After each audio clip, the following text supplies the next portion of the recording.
E aí pessoal, tudo bem? Giovanni aqui. Então, vamos falar hoje sobre sentidos e saúde. Quando a gente fala de sentidos e saúde, é lógico que a gente vai falar aí dos órgãos dos sentidos. Então, quando a gente fala, por exemplo, de órgãos dos sentidos relacionando com a nossa saúde, vamos ver o que acontece também caso esses órgãos dos sentidos não funcionem adequadamente. Então, falando de órgãos dos sentidos relacionando com o ser humano, nós temos lá os 5 sentidos, né? Por exemplo, a visão. Você tem ali o olho como esse órgão do sentido importante relacionado à visão. Você tem o paladar, que está relacionado ali, né? A gente vai falar, por exemplo, das papilas gustativas que nós temos ali posicionadas na nossa língua, que vai ser importante para detectar alguns tipos de sabores. Temos a audição, e quando você fala na audição, nós temos então a nossa orelha, né? Antigamente falava ali, né, ouvido, hoje usa sempre o termo, né, orelha externa, orelha média, orelha interna, então associado à audição. O olfato, que está relacionado em relação ao nosso nariz, em você ter ali a sentir o cheiro, o odor das coisas. E o tato, que está relacionado ao toque. A nossa pele é muito importante em relação a você ter uma percepção de um tato leve, um tato mais profundo, e nós temos inúmeros sensores espalhados pela nossa pele que vão detectar desde uma picada de um inseto até, de repente, uma superfície que está mais gelada, está mais quente, a percepção de temperatura e a percepção também relacionada à dor. Então, eu posso ter sensores de temperatura, sensores que vão perceber dor, sensores que vão perceber, né, alguma picada, alguma interação em relação à nossa pele, já que a nossa pele ela é importante, né, como uma barreira aí de defesa. Então, vamos lá seguir então por essa caminhada que vai falar sobre sentidos, os órgãos dos sentidos. Vamos falar também sobre algumas deficiências relacionadas a esses órgãos dos sentidos. Mais para frente vamos também falar aqui relacionando a importância da medicina, dos avanços da medicina em relação aos nossos, né, aí, sentidos principalmente, mas em relação à nossa saúde de um modo geral, né? Veja só, galera, quando a gente fala dos órgãos dos sentidos, vamos começar então nessa aula falando da visão. E vocês vão perceber que em relação à visão a gente vai ter um bate-papo aí um pouco longo, porque quando se fala do olho humano, o olho humano ele é complexo, ele é uma estrutura complexa, é um órgão inclusive que gasta muita energia, certo? Então, nós temos aí o quê? Quando se fala então dos órgãos dos sentidos, então existem 5 principais receptores, que são receptores que funcionam como um sensor e cada um com uma função. Então podemos citar os mecanorreceptores. Veja só, não é para você decorar, mas vamos tentar associar a palavra, né? Mecanorreceptores, então ele está relacionado a uma recepção, a uma interação mecânica. Por exemplo, uma percepção de toque relacionada a uma pressão leve, uma pressão mais profunda, uma tensão, uma vibração e que esteja relacionado ali com o equilíbrio. Então, mecanorreceptores, uma interação mecânica. Fotorreceptores. Foto quer dizer luz, né? É um receptor que ele é fotossensível, ou seja, é sensível a ali estímulos luminosos.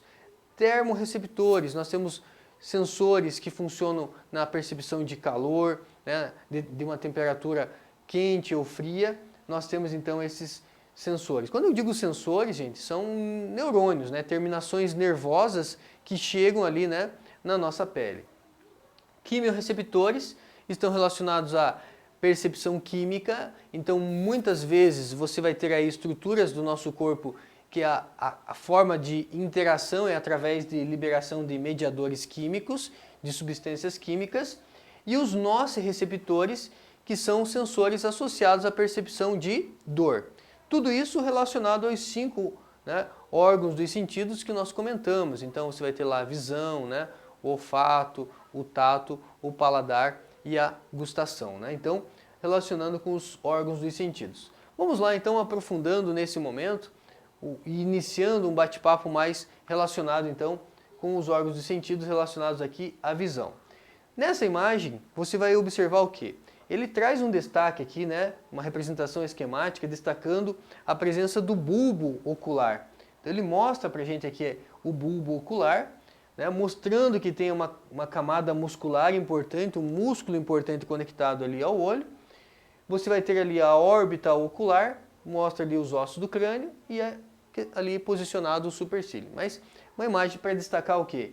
A presença do bulbo ocular. A gente vai aprofundando nessas estruturas, até entendendo como que essa imagem ela é formada, como que eu consigo enxergar, né? Na verdade, o olho ele é como se fosse uma máquina fotográfica, né? Ele é bem similar a uma máquina fotográfica das mais complexas que você possa imaginar, e ele, na verdade, vai formar uma imagem até invertida. Então, no olho a imagem é formada invertida, mas lá no seu cérebro essa imagem, então, ela é o quê? Ela é montada de forma, né, real. Então nós temos aqui o quê? Nós temos uma estrutura anatômica em relação aqui ao olho, né, uma imagem formada ali mostrando a posição da retina. Então a imagem formada na retina é invertida, mas no seu cérebro ela é traduzida, né, para uma posição real. Então aqui, gente, olha só, com relação ao olho, você tem aqui uma camada chamada córnea, e essa córnea ela é como se fosse uma primeira lente.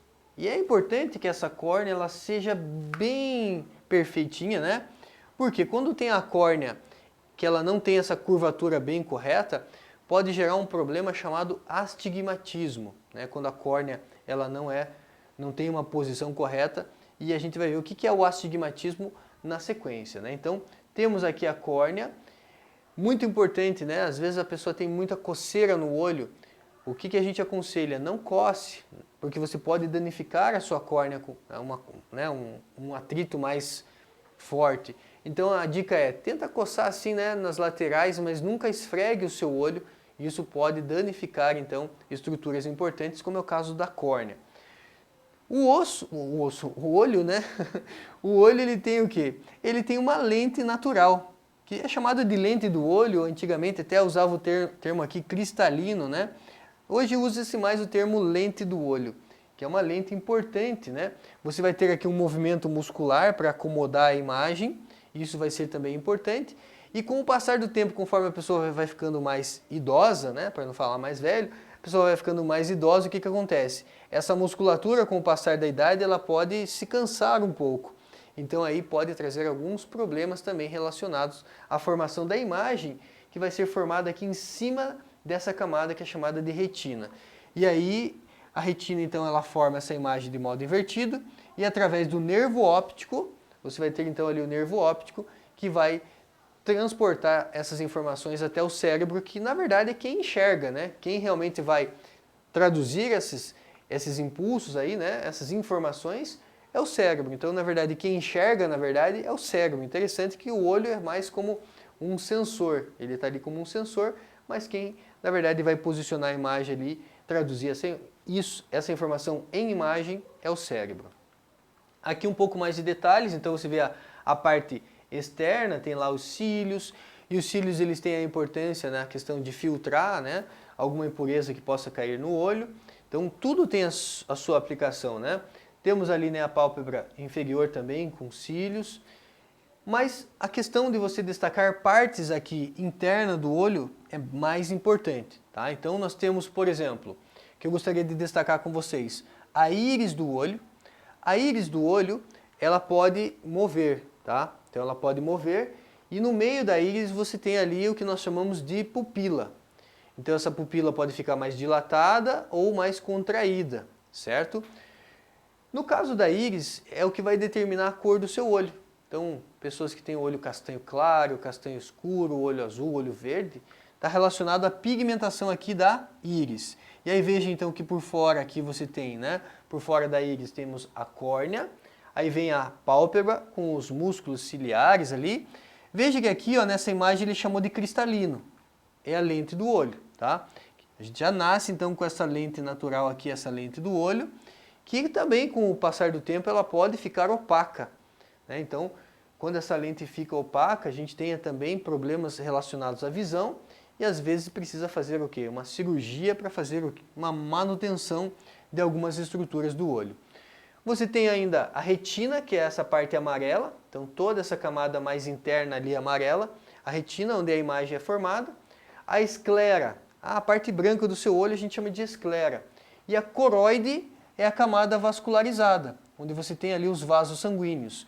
Então, importante, Qual é a camada vascularizada? A coroide, né? A coroide é a camada vascularizada e temos lá o nervo óptico.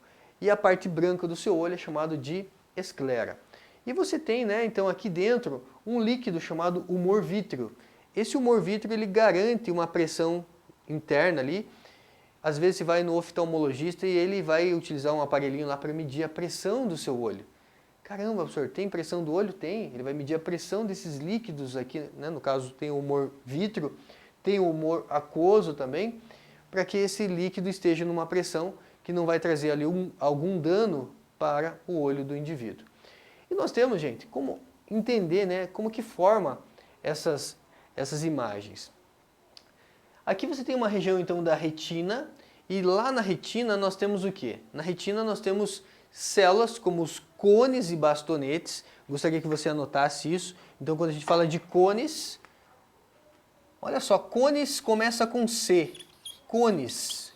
E temos os bastonetes, bastonetes. Cones estão relacionados à visão de cores. Ó, não tem como errar. Cones começa com CO, cores CO. Então, cones são células que estão associadas à visão de cores. A gente chama então de células que são fotorreceptores. E aí tem uma situação aqui que a gente relaciona quando esses cones eles podem ter algum tipo de defeito, porque você tem cones associados à cor verde, cones associados ao vermelho, cones associados ao azul. Então, quando a pessoa nasce com defeito em um desses cones, ela desenvolve um problema aí, né, genético chamado de daltonismo, certo? A gente vai comentar mais adiante, eu vou fazer um teste, inclusive, em relação ao daltonismo aí, numa aula futura, né? Então tá aí os cones associados à visão de cores, e você vai dizer, e os bastonetes, professor? Os bastonetes mais relacionados a uma visão no escuro, uma visão noturna, tá?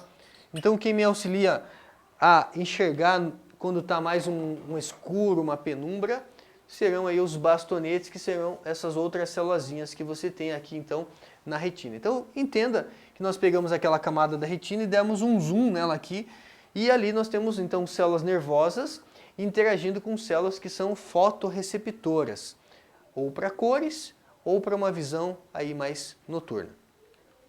E nós temos aqui, gente, uma imagem que eu gostaria de explorar um pouquinho com vocês, que ela vai mostrar as partes, né? Por exemplo, aqui o número 1 ele mostra a córnea. Ah, para que serve a córnea? Protege o olho contra traumas, infecções e, como eu disse, está por fora ali da íris, recobre a íris e a pupila, que é o buraquinho ali, né? Como se fosse de uma câmera fotográfica, que ele possa ajustar ali, né, a abertura desse buraquinho chamado de pupila. Então você tem ali, número 2, a íris, que ela é coberta ali, né, que vai determinar a cor do seu olho, certo? E ela é ajustável, tendo ali um orifício no centro, chamado então de pupila. Número 3, ele fala da pupila, controla a passagem de luz, quando a pupila abre mais, entra mais luz no olho. Talvez você já sentiu isso, né? Você estava no escuro de boa, de repente alguém acende a luz. No momento que acende a luz, você não fica meio cego, né? Até a pupila ajustar, a pupila nesse momento ela estava dilatada porque você está no escuro. Quando acende a luz, até a pupila contrair novamente e fechar ali, né, esse campo de visão, a gente fica meio cego. E aí o olho é como se fosse uma máquina que ajusta ali o foco, e aí passa alguns segundos você fala, opa, tudo bem, né? Então a pupila seria ali esse buraquinho da íris que acaba se ajustando para que a gente possa fazer com que entre a luz, né? Mais luz ou menos luz. Número 4, temos a lente do olho, que é o cristalino, né? Chamado de lente do olho, que vai ajustar ali a imagem também, auxiliar no ajuste da imagem. Número 5 está associado à retina, nós já falamos da retina, das células fotorreceptoras da retina. Importante lembrar que a imagem é formada na retina. Número 6, o nervo óptico, que vai então captar essas informações e levar até uma região específica do seu cérebro. E olha aqui que legal, né? Esse é um ponto então que vale a pena a gente analisar essa imagem aqui juntos. Temos lá o córtex occipital, que é a região do seu encéfalo. O encéfalo, eu estou falando de todas as partes do cérebro, né? Que é responsável por receber esses impulsos e traduzir e processar essas informações, transformando essas informações em imagem. Então, quando eu digo que, na verdade, quem enxerga não é o olho, né? O olho é um sensor. Quem enxerga acaba formando essa imagem, transformando em imagem essa informação, é o córtex occipital ali do seu encéfalo. Maravilha, gente? Encerramos assim a primeira aula. Até mais!